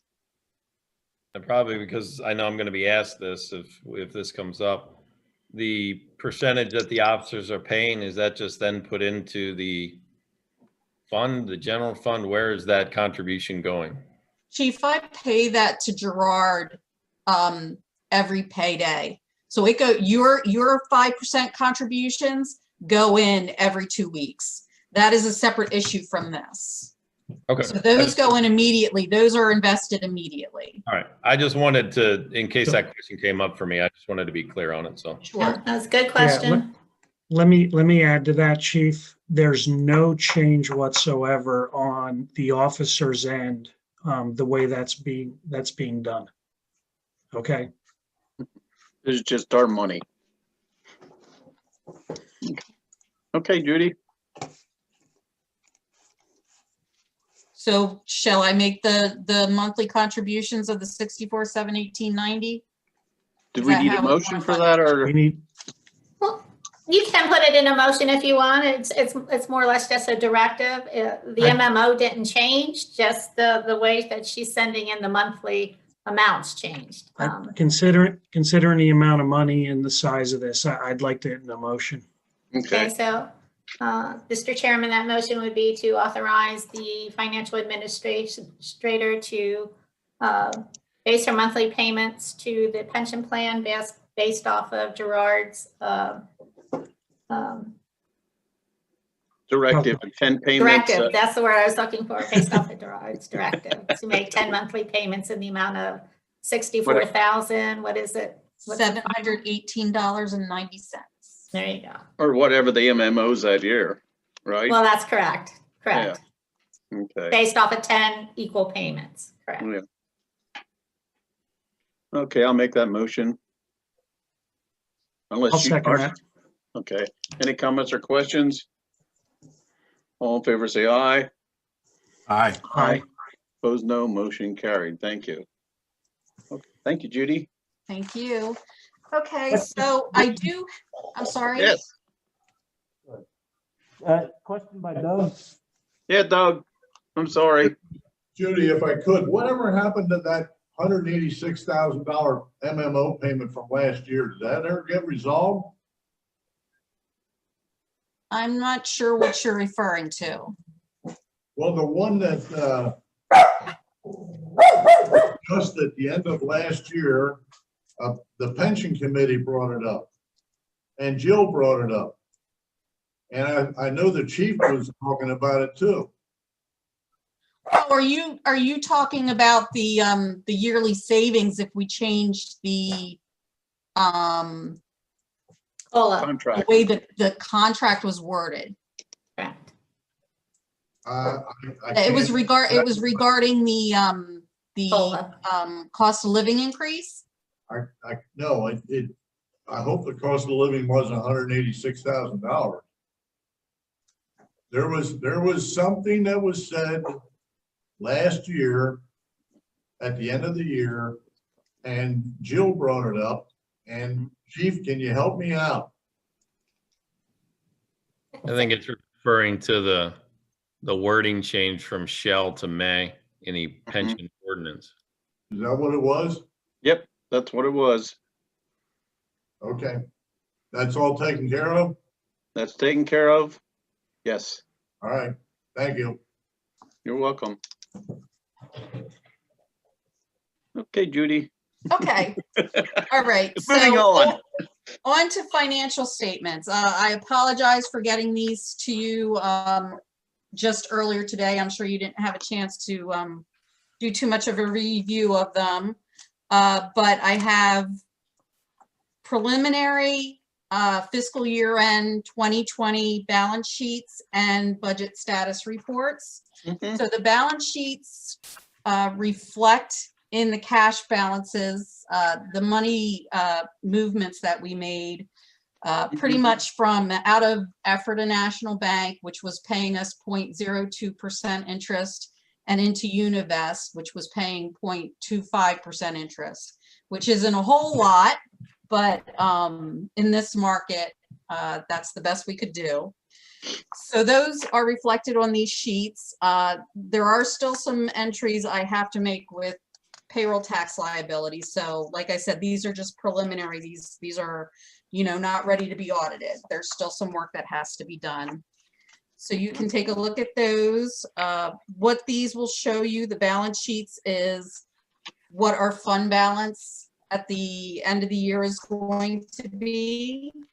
I am happy to report that there will be increases in fund balance in every fund except for the state fund. And we did anticipate that. So yeah. What I really want to focus on is the budget status reports, and particularly the general fund. So I put a note on here that we had, when we did the 2021 budget, we had anticipated a carryover to the 2021 budget of $382,450. Final numbers for 2020 show that the carryover is $287,025.96. But I don't feel we need to be concerned about that, because I can tell you my projections included 2 receipts that did not come in 2020, and we did get one already in 2021. $46,508 from Denver Borough for the police contract. That was the December billing that we received in January 2021. And also, we are still expecting our CARES Act COVID relief money from the county in the amount of $134,632. So if we add that to the 2020 surplus, we actually come up with $468,166, which is well over the $382,000 we needed to balance the budget. Okay, so I wanted to point that out.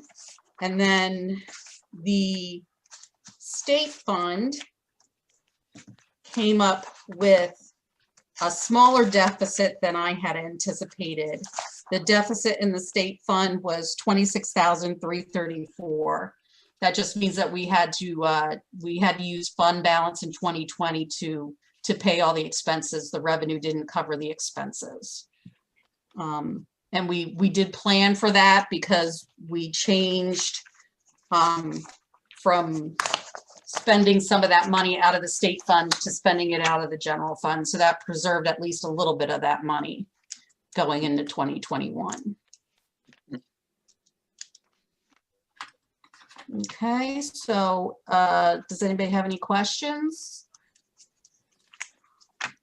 Nope. No questions. Thank you, Judy. I appreciate Thank this you. very much. Okay, no questions. We'll move on to list of bills. Jeffrey. Okay. Yes, sir. The list of bills are as presented. The general fund of $206,073.77. The light fund of $12,970.18. Capital reserve of $34,038 for a total of $253,081.95. Is there any questions? Yep, Doug Mackley does. Good, Doug.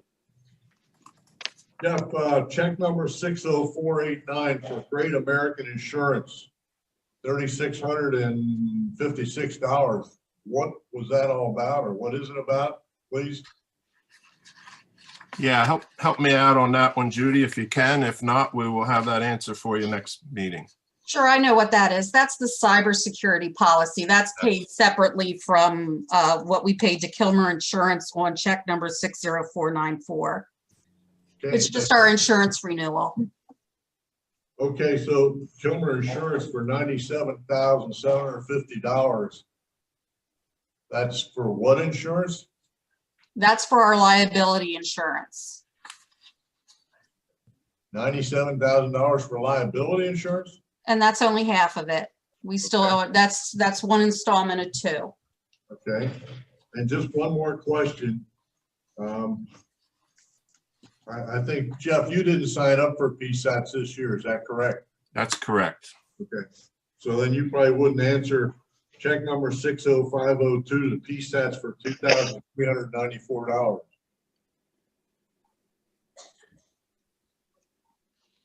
Do you have that, Judy? I believe that's just a yearly membership for publications and memberships for the township. Yeah, that would be my recollection as well. Okay, thank you. Okay, any more questions? Okay, go ahead, Jeff. Hearing nothing else, I make a motion, we approve the list of bills as presented. I'll second that. Any comments or questions? All in favor, say aye. Aye. Opposed? No. Motion carried. Thank you. Old business, MS4. Ken. Yes. First item is that we just received the letter from DEP saying that they have accepted our 2020 MS4 annual report. And accepted it without any changes required, so accepted it as is, which is good news. That's a big deal. Yeah, it is. Thank you. Second item, we got the order in for trees and shrubs. Some will go around the township building, some to replace some of the trees that were cut down that died over at the pool, and also some at the old Homestead Park playground. I can tell you what species they were if you want, if you're interested. No ash trees, right, Ken? No ash trees. Okay. Just one interesting note. One of the species is black gum, which has an alternative name of the pepperidge tree. And that's where Pepperidge Farm gets their name. How appropriate. That's interesting. Yes, I thought so. Let's see, next item, the Rose Hill Basin. We had the project to do the retrofit on that part of our MS4 pollution reduction plan. And the cost estimate for that that we got from Land Studies is roughly $45,000. And I'm looking for authorization for me to go ahead and apply. There's a watershed restoration and protection program grant, which we could use to fund that project. There is just a 15% match with that. Okay. Just as a question there, Ken, was that a project we were looking to get done this year? Well, we had worked on it. We got there was a wetland delineation had to be done. There was some other work down there at the basin, and we have the estimate. We've kind of committed to the landowner that gave us permission. It's on their property that we're going to be doing this. And it's also part of our pollution reduction plan that was authorized under our MS4 permit. Okay. And so it is somewhat essential that we get the pollution reduction credit, the sediment reduction in the Muddy Creek watershed. Right. Most of the other projects that we have are in the Cocalico Creek watershed. Okay. Okay. Well, I'll make a motion that we authorize him to apply for the grant. Yeah, I'll second that. Any help we can get on it's well needed. Any other comments or questions? All in favor, say aye. Aye. Aye. Opposed, no. Motion carried. Thank you. Go ahead, Ken. Okay. One other item, not specifically MS4, the Community Development Block Grant. Should we talk about it now or at some other time? No, I think it's a good segue to roll right into that. This is a good opportunity for this grant, so let's present it to the board, Ken. Okay. We were planning on applying last year. What we were looking at doing is putting the plastic liners in the stormwater pipes in the Reamstown Heights subdivision, which is an old subdivision going back to the 1950s, I believe, or even 40s. And we had a demonstration last year of that pipelining process. We did that out in one section of pipe in the park. And the grant will go up to $200,000, and there's a 20% match goes along with that. And we planned on applying for it last year, but that's right at the time Chris Flory dropped off of being our roadmaster, and he had all the financial stuff to go with it. And so at the very last minute, we weren't able to apply for that last year. That same grant is an annual thing, and the application is opening on that shortly. And so we wanted to see if we can get that again. I think we should. Yeah. Well, Yeah, yeah, I'm just thinking, why wouldn't we do that? Right. It's a grant that there's probably a pretty good chance of getting. As I understood from Penny, there's a reasonable amount of money available and not that many applicants. That's correct. Ken, what's the source of these funds? Is this state or federal? This is state. Okay. It's out of the Community and Economic Development Block grant. Do we have the information to apply for that grant then, Ken? We're going to be getting together by a Zoom meeting with Brett and Penny and others to discuss how we're going to do that. We have the information that we had last year. We'll have to contact the company that does the work, the plastic lining stuff, and find out what the price is now. Okay. So we don't have it all in hand at the moment, but the application period, we have sufficient time. It runs through the end of February for us to get this in. So gentlemen, this did just come to our attention, and I did set the preliminary ball in motion. We are, like Ken said, we are getting a Zoom meeting together on this. We've already discussed it with the roadmaster, and our engineer's going to sit in on that meeting as well as Tony. So I would look for permission tonight to get approval for us to continue down that path and apply for this grant. Even though it is a 20% match, it's, you know, it's a significant amount of money. This is a very costly project. And if we can get 80% of the funds to do this, I think we need to take full advantage of that. Yeah, absolutely. Absolutely. Do you want a motion for that, Penny? Yes, please. Do you want to make, Go ahead. RC, you want to make the motion? Yeah, I'll make a motion. We move forward with getting the preliminary work done to apply for that grant. So that would be with Ken leading the process there in terms of getting all that information together. Perfect. I'll second it. Any other comments or questions? All in favor, say aye. Aye. Aye. Opposed, no. Motion carried. Ken, quick question for you. When do they normally advise you on this one, whether we receive the grant or not? I don't know the answer to that. Do you, Penny? I do not. That varies. My guess is from it's one probably- entity it's to probably not another. a long way off. Okay. But it might only be just a few months on that. Any questions of Ken?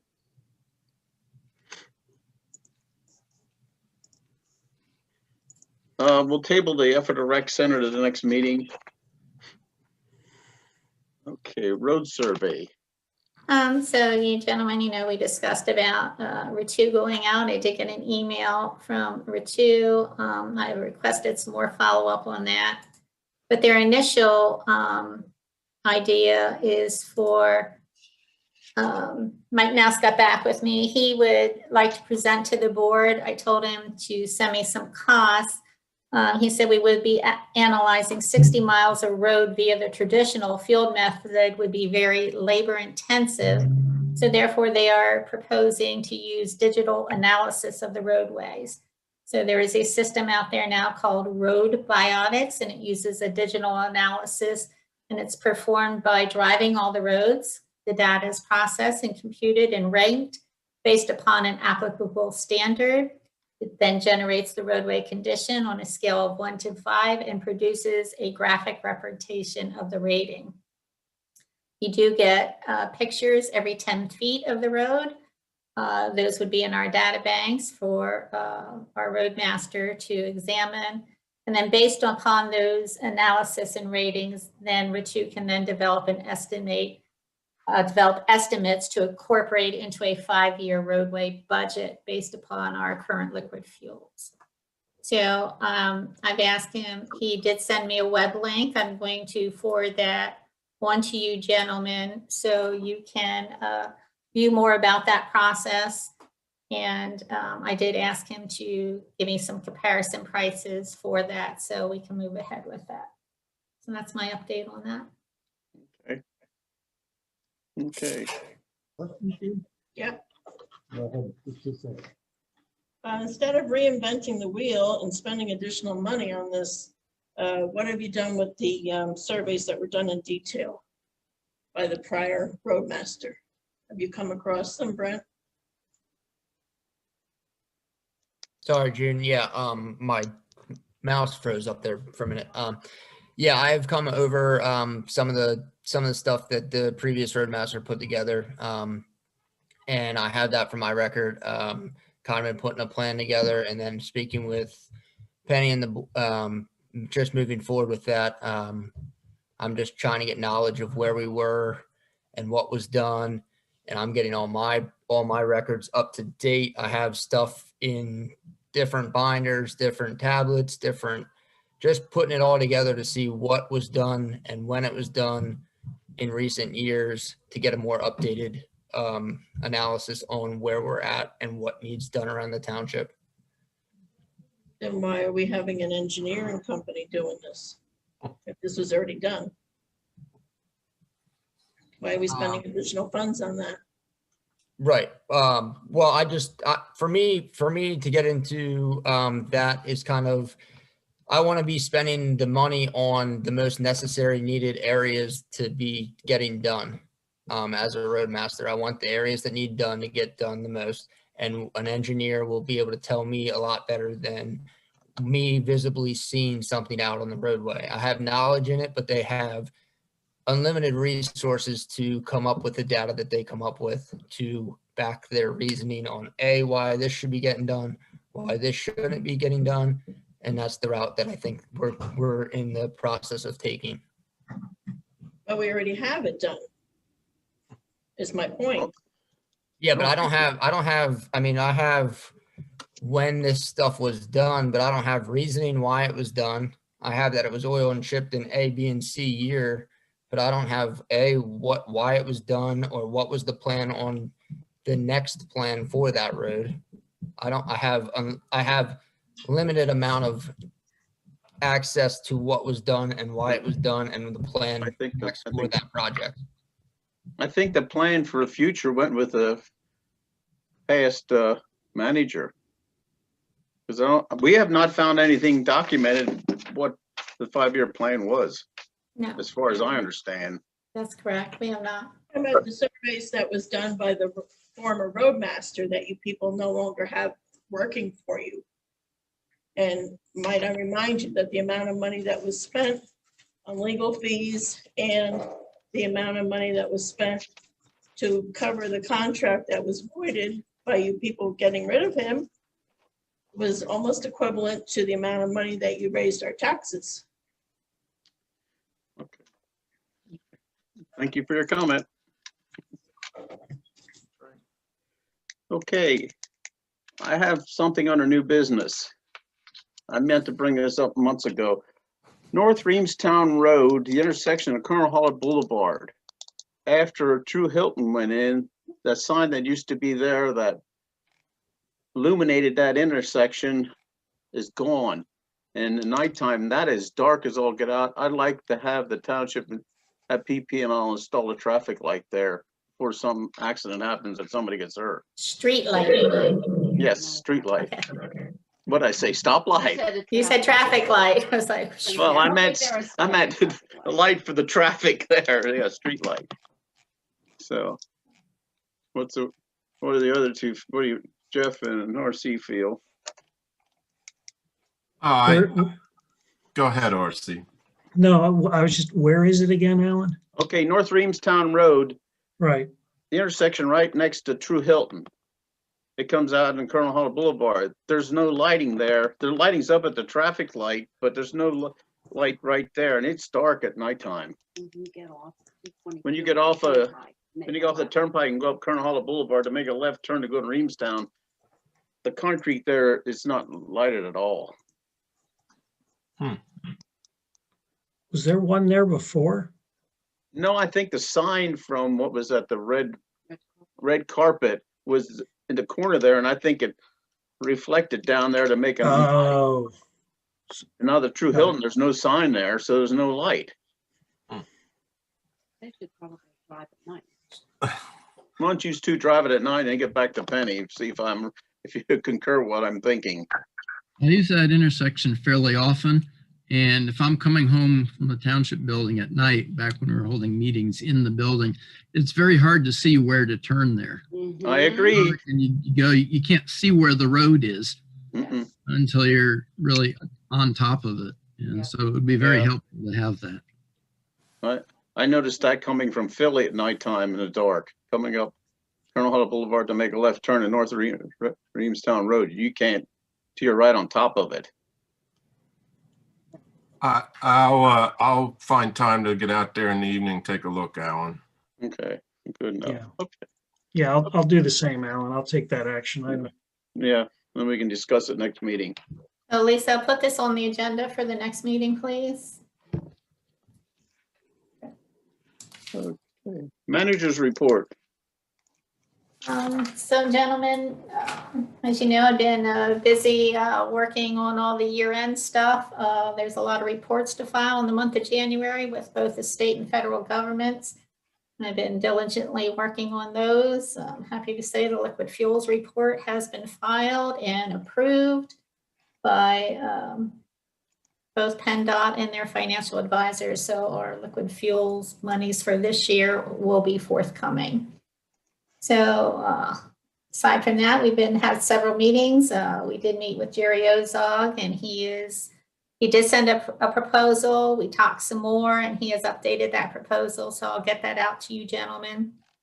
And we will discuss that at our next meeting, the various things that he would like us to look at, so we'll discuss that in detail at the next public meeting. So Penny, yes. just for everybody's sake, we know who Jerry was because we listened to his presentation. Yeah, he is, I don't have his file out here. He is a longtime firefighter, and he works with Pennsylvania. I don't have his information right in front of me.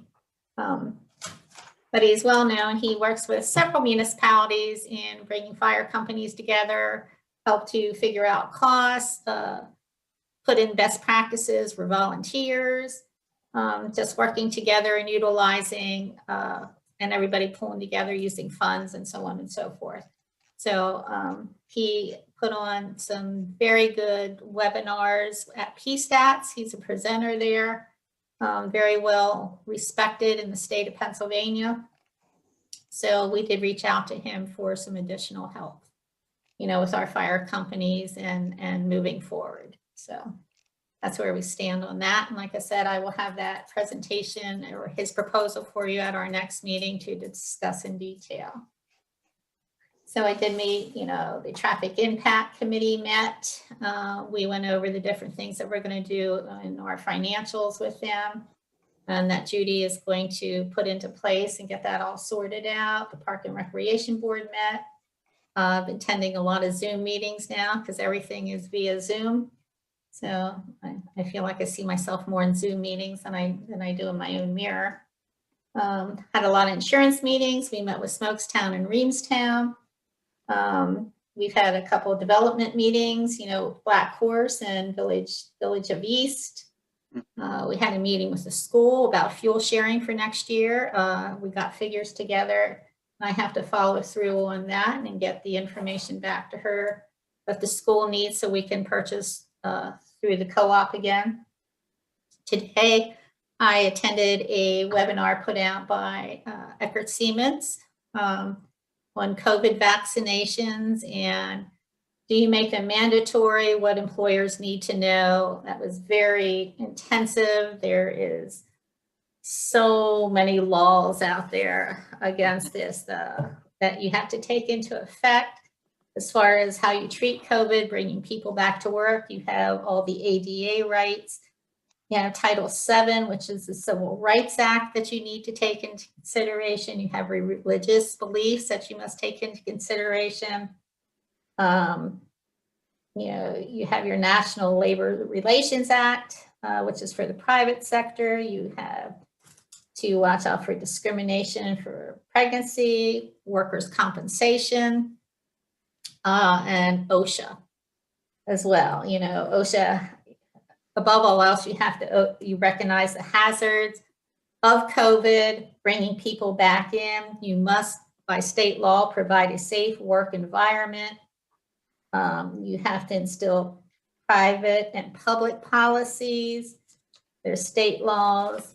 If you want to have people vaccinated, you have to implement a vaccine plan program, and which is long and detailed in itself. So I was able to get the slideshow from that, and I will forward that on to the board so you have an idea of all the things out there as far as how we need.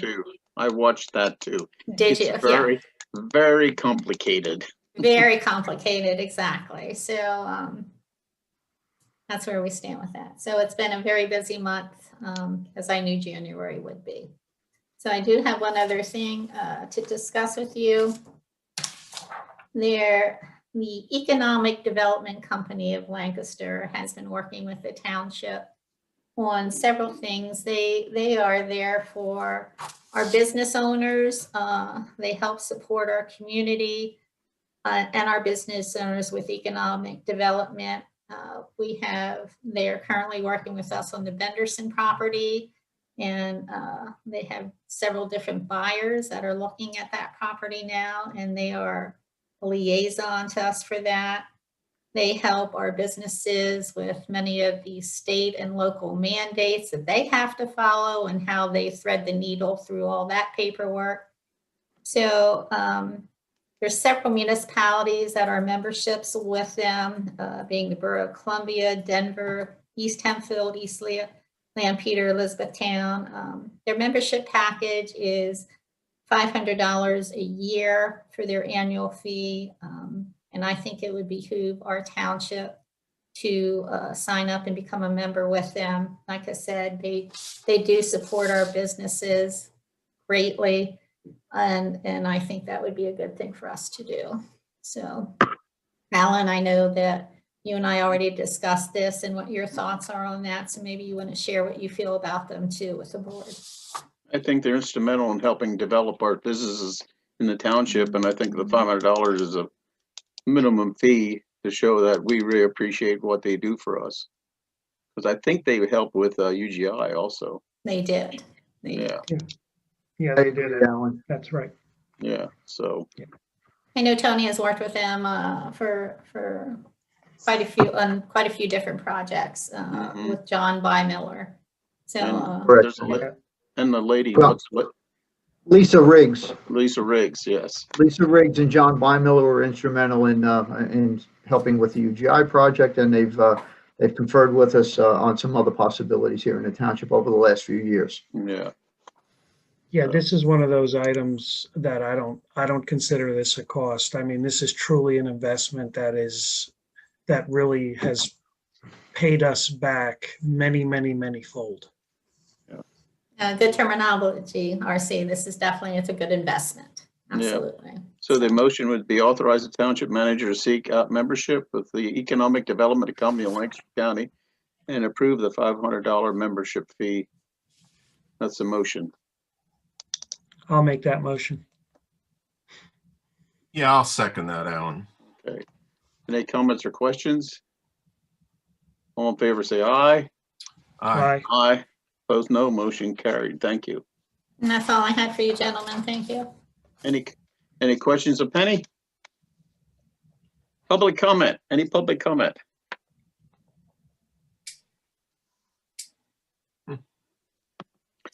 Okay, announcements. The Cocalico Leaders Meeting will be held at 7 March 23rd at the Denver Recreation Center. Okay, and then we got to decide our next supervisor meeting will be held Thursday, February 4th at 9 a.m. Do we do it in person or Zoom? What's the wish of the board? Well, Alan, I haven't seen anything changing in the neighborhood yet. There's still more people that I've heard of coming up positive. You know, until vaccinations occur widespread, you know, I don't know that we have a choice. What do you think, RC? I think we need to go back to a in-person meeting. I mean, we can maintain distancing, we can maintain the masks. A lot of other municipalities are doing it all in person.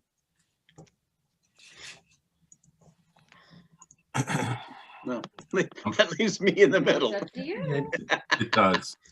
It leaves it up to me. And I don't know what. Your call, Alan. Chief, did Denver do Zoom or in person? I wasn't there, but the last meeting I was told they did in person. Okay, our next meeting's at 9 a.m. in the morning, and usually we don't have that many people at that meeting.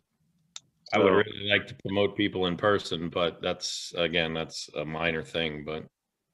Would you have promotions in the next meeting? I believe so. I believe I'll have 2 individuals for sergeant. Okay, well then. Okay, and I'll make. Alan, you could. Sorry, Alan. No, you could do one more with Zoom, or you know, just. Well, if he wants to promote people. Yeah, that's significant. Yeah, and it's a 9 o'clock in the morning, so I don't think we'll have that many people at 9 a.m. meeting. Okay, do it in person then. RC. Yeah, no, Yeah, I think it's, like I said earlier, I think it's important. I think we need to get to back to some semblance of where we were. Yeah.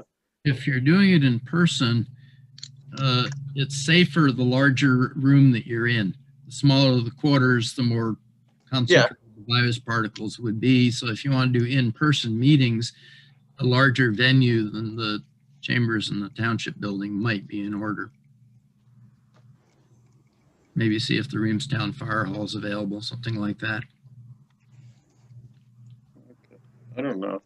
Well, usually we don't have that many people in a morning meeting anyway. What do you think, RC? Here, the township building, or at the fire hall? See, I don't know if the fire hall, the Reamstown Fire Hall is open even. I Looks think like it's. it looks like Jeff Garner's on. Maybe he would. Alan, no, we're still closed. The fire hall's still closed. Okay, thanks, Jeff. Yeah, I mean, I would say we could make conditions, but not for a daytime meeting. Mm-hmm.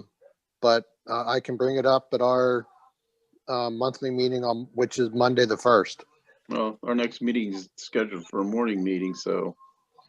You gentlemen do not have to decide this tonight. You can think about this some more, and then get back with me with your decision. And then based off of your individual decisions, I can inform the board of what the majority rule was.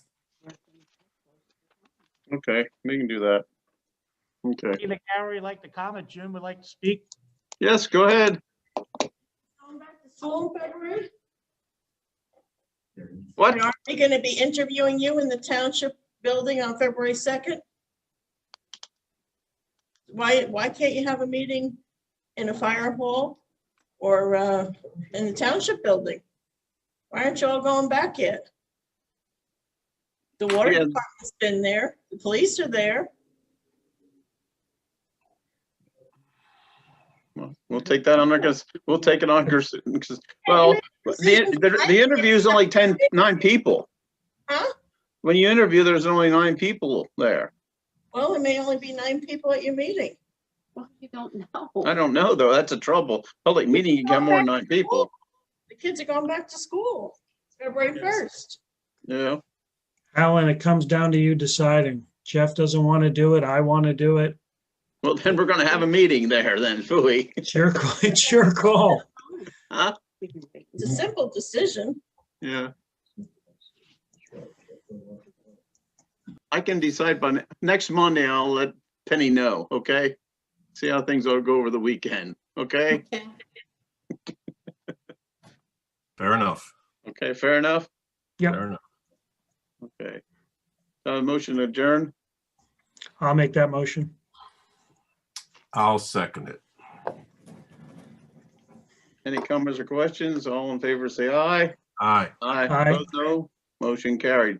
Thank you, everybody. Thank you, everyone. Aye.